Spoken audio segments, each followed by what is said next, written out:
ನಮಸ್ಕಾರ, welcome to the channel. ಹೇಗಿದ್ದೀರಾ? ಎಲ್ಲ ಚೆನ್ನಾಗಿದ್ದೀರಾ, ಆರಾಮಾಗಿದ್ದೀರಾ ಅಂತ ಅಂದ್ಕೊಳ್ತೀನಿ. ಇವತ್ತು ನಾನು ನನ್ನ 8 ತಿಂಗಳ ಮಗಳ ಫುಡ್ ರೆಸಿಪಿಗಳನ್ನು ನಿಮ್ಮ ಜೊತೆ ಶೇರ್ ಮಾಡ್ತೀನಿ. ಅವಳಿಗೆ ನಾನು ಬೆಳಗ್ಗೆಯಿಂದ ರಾತ್ರಿ ತನಕ ಏನೇನು ಕೊಡ್ತೀನಿ ಅಂತ ಇವತ್ತಿನ ವಿಡಿಯೋದಲ್ಲಿ ನೋಡ್ಬೋದು. ಇವತ್ತೇನು ನಾನು ರೆಸಿಪಿಗಳನ್ನು ತೋರಿಸ್ತೀನಿ, ಇದು ಹೊಸತಾಗಿದೆ. ಅದರ ಜೊತೆಗೆ ಅವಳ ಡೆವಲಪ್ಮೆಂಟ್ಗೆ ಈ ಒಂದು ರೆಸಿಪಿಗಳು ಕೂಡ ಹೆಲ್ಪ್ ಆಗುತ್ತೆ. ಹಾಗಾಗಿ ಇದನ್ನ ಪ್ರಿಪೇರ್ ಮಾಡ್ತಾ ಇದ್ದೀನಿ. ನಾವು ಹೊರಗಡೆಯಿಂದ ಸಿರ್ಲಾಕ್ ತಂದು ಕೊಡೋ ಬದಲು ಈ ರೀತಿ ಮನೆಯಲ್ಲಿ ನಾವು ಮಾಡಿಕೊಟ್ಟಾಗ ಅವ್ರು ಇಷ್ಟಪಟ್ಟು ತಿಂದರೆ ನಾವು ಕೂಡ ಮಾಡಿಕೊಟ್ಟೋದಕ್ಕೆ ಸಾರ್ಥಕ ಅನಿಸುತ್ತೆ. ಇವಾಗ ಅವಳ breakfast time.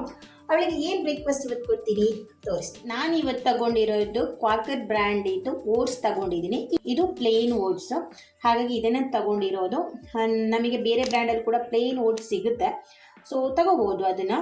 Masala mixed oats ಎಲ್ಲ ಮಕ್ಕಳಿಗೆ ಒಳ್ಳೆಯದಲ್ಲ. ಪ್ಲೇನ್ ಓಟ್ಸ್ ಮಕ್ಕಳಿಗೆ ತಗೊಂಡ್ರೆ ಅದರಲ್ಲಿ ನಮಗೆ ಯಾವ ರೀತಿ ರೆಸಿಪಿ ಬೇಕೋ ಅದನ್ನು ಪ್ರಿಪೇರ್ ಮಾಡ್ಬೋದು. ನಾನು ತಗೊಂಡಿರೋದು ಈ ಬ್ರ್ಯಾಂಡ್. ಇದರಲ್ಲಿ ಏನು ಮಿಕ್ಸ್ ಇಲ್ಲ, ಹಾಗಾಗಿ ಇದನ್ನು ತಗೊಂಡಿದ್ದೀನಿ. ಇದರಲ್ಲಿ ಏನೇನಿದೆ ಅಂತ ಡೀಟೇಲ್ಸ್ ಇರುತ್ತೆ. ಶುಗರ್ ಎಷ್ಟಿದೆ, ನ್ಯಾಚುರಲ್ ಶುಗರ್ ಎಷ್ಟಿದೆ ಆ್ಯಂಡ್ ಆ್ಯಡೆಡ್ ಶುಗರ್ ಎಷ್ಟಿದೆ ಅಂತ. ಇದರಲ್ಲಿ ಆ್ಯಡೆಡ್ ಶುಗರ್ ಬಂದುಬಿಟ್ಟು 0. ಹಾಗಾಗಿ ಇದನ್ನು ನಾನು ಚೂಸ್ ಮಾಡ್ಕೊಂಡಿದ್ದೀನಿ. ಇದರಿಂದ ಯಾವ ರೆಸಿಪಿನ ಪ್ರಿಪೇರ್ ಮಾಡ್ತೀನಿ ಅಂತ ತೋರಿಸ್ತೀನಿ ಬನ್ನಿ. 3 ಸ್ಪೂನಷ್ಟು ಓಟ್ಸ್ ತಗೊಂಡಿದ್ದೀನಿ. ಅದರ ಜೊತೆಗೆ 1 ಬಾಳೆಹಣ್ಣು, 2 ಬಾದಾಮನ್ನ ತಗೊಂಡಿದ್ದೀನಿ. ಬಾಣಲೆ ತಗೊಂಡಿದ್ದೀನಿ. ಅದಕ್ಕೆ ನಾನು ಈ ಓಟ್ಸ್ ಮತ್ತು ಬಾದಾಮನ್ನ ಹಾಕ್ಕೊಳ್ತಾ ಇದ್ದೀನಿ. ಅದನ್ನ ಇವಾಗ ಚೆನ್ನಾಗಿ ನಾನು ಸ್ವಲ್ಪ ರೋಸ್ಟ್ ಮಾಡ್ಕೊಳ್ತೀನಿ.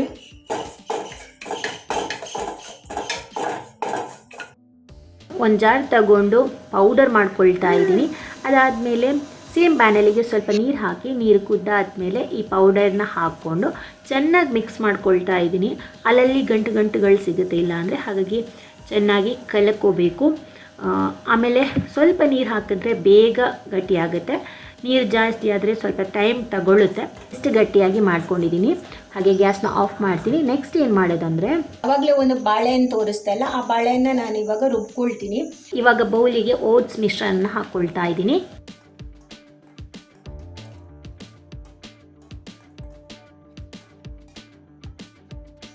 ಇದು ಬಂದು ಬಾಳೆಹಣ್ಣಿನ paste.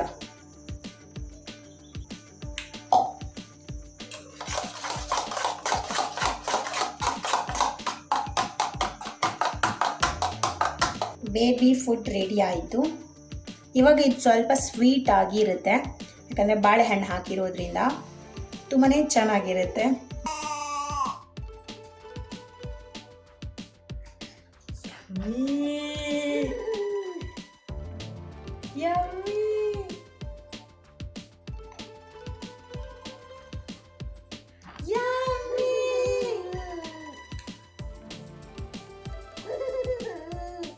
Wow! Yummy! Yeah! Wow! Yeah! Yay!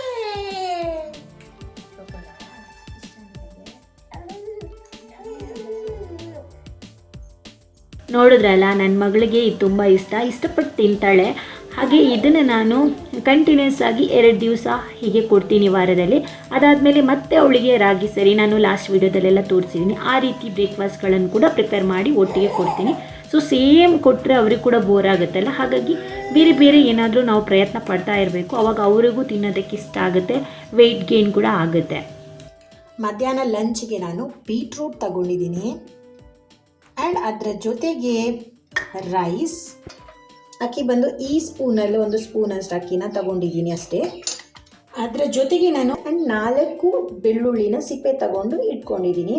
ನಾನೊಂದು ಇಷ್ಟೇ ಚಿಕ್ಕ ಬೀಟ್ರೋಟ್ನ ಕಟ್ ಮಾಡಿ ಇಟ್ಕೊಂಡಿದ್ದೀನಿ, ಸಿಪ್ಪೆ ಎಲ್ಲ ತೆಗೆದು. ಇವಾಗ ಇದನ್ನು ತುರ್ಕೊಳ್ತೀನಿ, ಕಟ್ ಮಾಡಿ ಹಾಕೋದಿಲ್ಲ.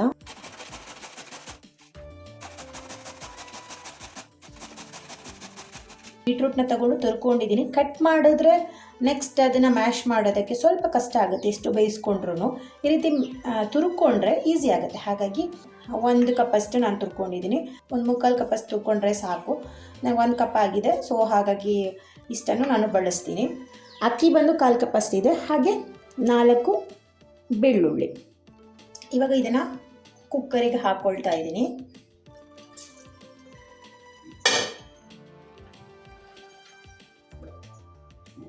ನೀರು ಬಂದು ಒಂದು 3 ಕಪ್ಪಷ್ಟು ಹಾಕ್ಕೊಳ್ತೀನಿ ನಾನು.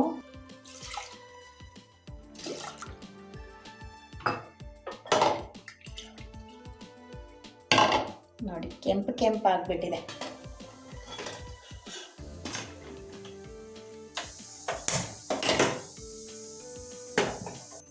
ನಾನೊಂದು 4ರಿಂದ 5 ವಿಸಿಲ್ ಕೂಗಿಸ್ತೀನಿ.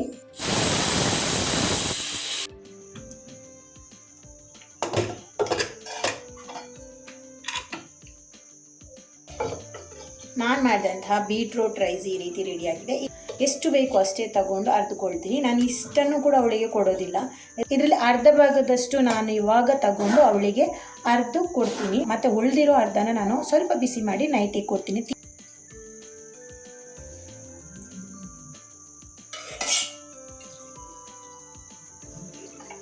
ಆದರೆ ನೀರನ್ನ ಕೂಡ ನಾನು ಬಿಸಾಡ್ತಾ ಇಲ್ಲ. ಒಂದು ಸ್ವಲ್ಪ ಗಟ್ಟಿ ಅಂತ ಅನಿಸಿದ್ರೆ ಇದೇ ನೀರನ್ನ ಸೇರಿಸ್ಕೊಳ್ತೀನಿ. ಇವಾಗ ಚೆನ್ನಾಗಿ ಒಂದು ಗ್ಲಾಸ್ನ ಸಹಾಯದಿಂದ ಚೆನ್ನಾಗಿ ಹರ್ಕೊಳ್ತೀನಿ. ನೋಡಿ, ನಾವು ಕಟ್ ಮಾಡಿ ಹಾಕಿದಾಗ ಈ ರೀತಿ ಹರ್ಕೊಂಡಾಗ ಆ ಹೋಳುಗಳನ್ನು ಚೆನ್ನಾಗಿ ಮ್ಯಾಶ್ ಮಾಡೋದಕ್ಕೆ ಆಗೋದಿಲ್ಲ. ಗ್ಲಾಸಿನ ಸಹಾಯದಿಂದ ಕಷ್ಟ ಆಗುತ್ತೆ. ಈ ರೀತಿ ತುರ್ಕೊಂಡು ಮಾಡಿದ್ರೆ ಚೆನ್ನಾಗಿ ಹರ್ಕೊಳ್ಬೋದು, ಹಾಗಾಗಿ ಹೇಳಿದೆ.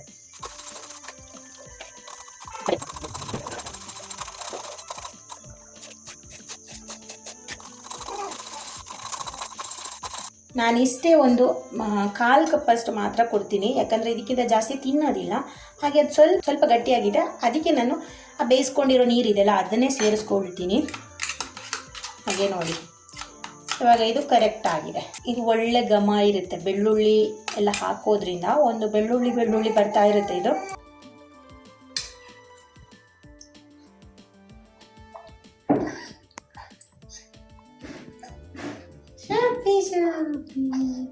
ಶುಬ್ಬಿ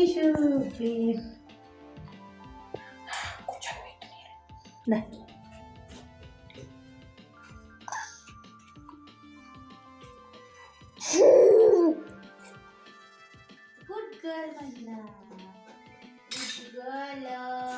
ಗುಡ್ ಗರ್ಲ್.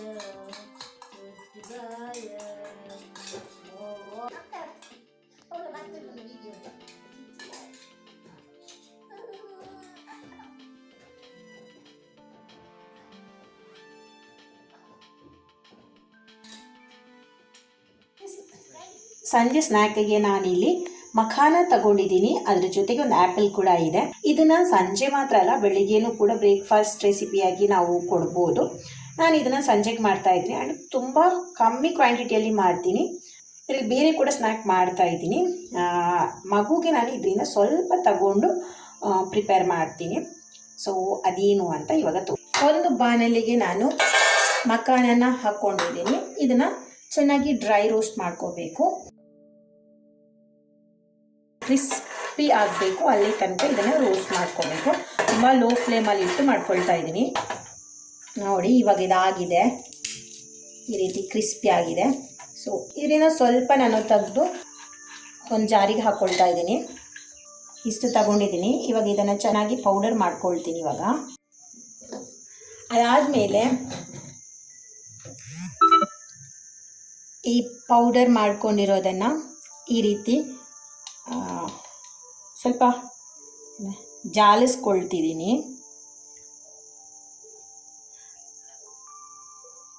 ಹಾಗೆ ಆ್ಯಪಲ್ನ ನಾನು ಸಿಪ್ಪೆ ತೆಗೆದು ಈ ರೀತಿ ಕಟ್ ಮಾಡಿ ಇಟ್ಕೊಂಡಿದ್ದೀನಿ. ಅದನ್ನು ಇವಾಗ ಈ ಜಾರಿಗೆ ಹಾಕ್ಕೊಂಡು ರುಬ್ಕೊಳ್ತೀನಿ. ಅದಾದಮೇಲೆ ಒಂದು ಪಾತ್ರೆ ತಗೊಂಡು ಅದಕ್ಕೆ ಸ್ವಲ್ಪ ನೀರು ಹಾಕಿ, ಅಂದರೆ ನಾವು ಪೌಡರ್ ಎಷ್ಟು ತಗೊಂಡಿರ್ತೀವಿ ಅದಕ್ಕಿಂತ ಸ್ವಲ್ಪ ಜಾಸ್ತಿ ನೀರು ಹಾಕ್ಕೊಂಡು, ನೀರು ಕುದ್ದಾದಮೇಲೆ ಈ ಪೌಡರ್ನ ಹಾಕ್ಕೊಂಡು ಚೆನ್ನಾಗಿ ಕಲಿಸ್ಕೋಬೇಕು. ನಾನು ಫಸ್ಟಿಗೆ ಪೌಡರ್ ಹಾಕಿದ್ದು ಕಮ್ಮಿ ಆಯಿತು, ಮತ್ತೊಂದು ಸಲ ಪೌಡರ್ ಮಾಡಿಕೊಂಡು ಹಾಕಿದೆ, ಆವಾಗ ಕರೆಕ್ಟ್ ಆಯಿತು. ಚೆನ್ನಾಗಿ ಕಲಿಸ್ಕೊಂಡ್ರೆ ಆಯಿತು. ಒಂದು 2 ನಿಮಿಷದಲ್ಲಿ ಆಗಿಬಿಡುತ್ತೆ. ತುಂಬ ಕ್ವಿಕ್ ರೆಸಿಪಿ ಇದು. ಬೆಳಗಿನ ಹೊತ್ತು ಅಥವಾ ಈವ್ನಿಂಗ್ ಯಾವಾಗ ಬೇಕಾದರೂ ಕೊಡ್ಬೋದು. ನಾನು ಈವ್ನಿಂಗ್ ಕೊಡೋದ್ರಿಂದ ಕಮ್ಮಿ ಕ್ವಾಂಟಿಟಿಯಲ್ಲಿ ಮಾಡ್ತಾಯಿದ್ದೀನಿ. 2 ಮಿನಿಟ್ಸ್ ಆದಮೇಲೆ ನಾನು ಸ್ವಲ್ಪ ಗಟ್ಟಿ ಆಗುತ್ತಲ್ಲ, ಆ ಟೈಮಲ್ಲಿ ರುಬ್ಬಿಟ್ಕೊಂಡಂಥ ಆ್ಯಪಲ್ನ ಹಾಕ್ಕೊಂಡು ಒಂದು ರೌಂಡ್ ತಿರುಗಿಸಿದ್ರೆ ಈ ಒಂದು ರೆಸಿಪಿ ಕಂಪ್ಲೀಟಾಗಿ ರೆಡಿ ಆಯಿತು. ಇದು ಆ್ಯಪಲ್ ಹಾಕಿರೋದ್ರಿಂದ ಸ್ವೀಟಾಗಿ ಟೇಸ್ಟಿಯಾಗಿರುತ್ತೆ. ನನ್ನ ಮಗಳು ಇಷ್ಟಪಟ್ಟು ತಿಂತಾಳೆ. ನಾನೇನು ಶೇರ್ ಮಾಡ್ತಾಯಿದ್ದೀನಿ ಇದೆಲ್ಲ ಕ್ವಿಕ್ ರೆಸಿಪಿಗಳು. ಪ್ರಿಪ್ರೇಷನ್ ಆ್ಯಂಡ್ ಕುಕ್ಕಿಂಗ್ ಎಲ್ಲ ಸೇರಿ 10 ನಿಮಿಷದೊಳಗಡೆ ಮುಗ್ದು ಬಿಡುತ್ತೆ. ಸ್ವಲ್ಪ ಟೈಮ್ ನಾವು ತಗೊಂಡ್ರೆ ನಮ್ಮ ಮಕ್ಕಳಿಗೂ ನಾವು ರುಚಿಯಾಗಿರೋದನ್ನು ಮಾಡಿಕೊಡ್ಬೋದು, ಅವರು ಇಷ್ಟಪಟ್ಟು ತಿನ್ಬೋದು. ಸೊ ಈ ರೆಸಿಪಿಗಳೆಲ್ಲ ನಿಮಗೆ ಹೆಲ್ಪ್ ಆಗ್ತಾ ಇರ್ಬೋದು ಅಂತ ಅಂದ್ಕೊಳ್ತೀನಿ. ಇವತ್ತು ನಾನೇನು ತೋರಿಸ್ತೀನಿ, ಈ ಎಲ್ಲ ಫುಡ್ಗಳನ್ನು ನಾನು ನನ್ನ ಮಗಳಿಗೆ 7.5 ತಿಂಗಳ ನಂತರನೇ ಕೊಟ್ಟಿರೋದು. ಅದಕ್ಕಿಂತ ಮುಂಚೆ ತುಂಬ ಸಿಂಪಲಾಗಿ ರಾಗಿ ಸರಿಗಳು, ಅಕ್ಕಿ ಸರಿ ಈ ರೀತಿಯೇ ಕೊಡ್ತಾ ಇದೆ. ಆಲ್ರೆಡಿ ನಾನು ನಿಮಗೆ ಶೇರ್ ಮಾಡಿದ್ದೀನಿ. ಆ್ಯಂಡ್ ಫಸ್ಟಿಗೆ ಕೊಡುವಾಗ ತುಂಬ ಸಿಂಪಲಾಗಿ ಇತ್ತು. ಅದಾದ ಮೇಲೆ ನಾವು ಏನಾದರೂ ಸೇರಿಸ್ಕೊಂಡು ಹೋದರೆ ಮಕ್ಕಳು ಕೂಡ ತಿನ್ನೋದಕ್ಕೆ ಶುರು ಮಾಡ್ತಾರೆ.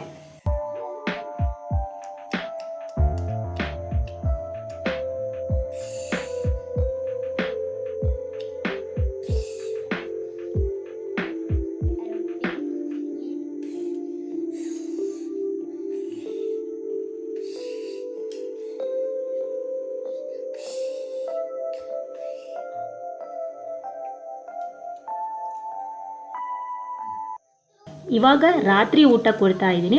ರಾತ್ರಿ ಊಟ ಹೇಗಿರುತ್ತೆ ಅಂದರೆ, ನಾನು ಮಧ್ಯಾಹ್ನ ಮಾಡಿರೋದನ್ನೇ ಸ್ವಲ್ಪ ಬಿಸಿ ಮಾಡಿ ಕೊಡ್ತಾ ಇದ್ದೀನಿ. ಹಾಗೆ ತೀರಾ ಬಿಸಿ ಮಾಡೋದಿಲ್ಲ, ಜಸ್ಟ್ ಅಂದರೆ ಅದು ಬಿಸಿ ಇದ್ದರೆ ಸಾಕು ಆ ರೀತಿ.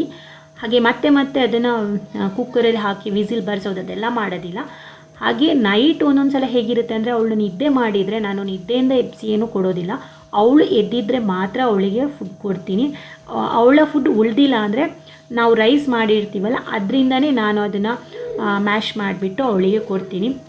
ಹಾಗೆ ನಾನು ಏನು ಮಾಡ್ತೀನಿ ಅಂದರೆ, ಮಗುವಿನ ಫುಡ್ ಉಳಿದ್ರೆ ಅದನ್ನು ಮತ್ತೊಂದು ಸಲ ಅಂದರೆ ಒಂದು ಮಧ್ಯಾಹ್ನ ಹೊತ್ತಿಗೆ ನಾನು 2 ಗಂಟೆ ಹೊತ್ತಿಗೆ ಇದನ್ನು ಪ್ರಿಪೇರ್ ಮಾಡಿರೋದು, 2:30ಗೆ ಅವಳಿಗೆ ಕೊಟ್ಟಿದ್ದೀನಿ. ಅದಾದ ಮೇಲೆ ಹಾಗೆ ಮುಚ್ಚಿಟ್ಟಿದ್ದೆ. 7:30 ಗಂಟೆಗೆ ನಾನು ಮತ್ತೆ ಅವಳಿಗೆ ರಾತ್ರಿ ಊಟನ ಕೊಡ್ತಾ ಇದ್ದೀನಿ. ಸೊ ಅಷ್ಟೊತ್ತಿಗೆ ನಾವು ಕುಕ್ ಮಾಡಿರೋ ಫುಡ್ ಹಾಳಾಗೋದಿಲ್ಲ, ಏನಾಗೋದಿಲ್ಲ ಅಂತ ನಾನು ಮತ್ತೆ ಕೊಡ್ತೀನಿ. ಸೊ ಆಲ್ಮೋಸ್ಟ್ ನಾವು ಫ್ರೆಶ್ ಫುಡ್ನೇ ಕೊಡಬೇಕು ಮಕ್ಕಳಿಗೆ. ಸೊ ಉಳಿಸ್ಬಾರ್ದು, ಉಳಿದ್ರೆ ವೇಸ್ಟ್ ಕೂಡ ಮಾಡೋದಕ್ಕಾಗೋದಿಲ್ಲ, ಹಾಗಾಗಿ ಕೊಡ್ತೀನಿ ನಾನು. ಹಾಗೆ ತುಂಬ ಏನು ಅವಳು ತಿನ್ನೋದಿಲ್ಲ, ಸ್ವಲ್ಪನೇ ತಿಂತಾಳೆ, ಒಂದು 2-3 ತುತ್ತು ತಿನ್ನೋದಷ್ಟೇ ನೈಟಿಗೆ. ಜಾಸ್ತಿ ನಾನು ಕೂಡ ಫೋರ್ಸ್ ಮಾಡೋದಕ್ಕೂ ಹೋಗೋದಿಲ್ಲ. 2-3 ಸ್ಪೂನ್ ತಿಂದರೆ ನನಗೂ ಸಮಾಧಾನ, ಅವಳಿಗೂ ಸಮಾಧಾನ. ಇವತ್ತಿನ ವಿಡಿಯೋ ಇಷ್ಟೇ. ಹೋಪ್ ಈ ವಿಡಿಯೋ ನಿಮ್ಗೆ ಇಷ್ಟ ಆಗಿದೆ, ಹೆಲ್ಪ್ ಆಗಿದೆ ಅಂತ ಅಂದ್ಕೊಳ್ತೀನಿ. ಇಷ್ಟ ಆದರೆ ಪ್ಲೀಸ್ ನನ್ನ ಚಾನಲ್ಗೆ ಸಬ್ಸ್ಕ್ರೈಬ್ ಮಾಡಿ. ಹಾಗೆ ಈ ವಿಡಿಯೋಗೊಂದು ಲೈಕ್ ಮಾಡಿ, ನಿಮ್ಮ ಅಭಿಪ್ರಾಯನ ಕಮೆಂಟಲ್ಲಿ ತಿಳಿಸಿ.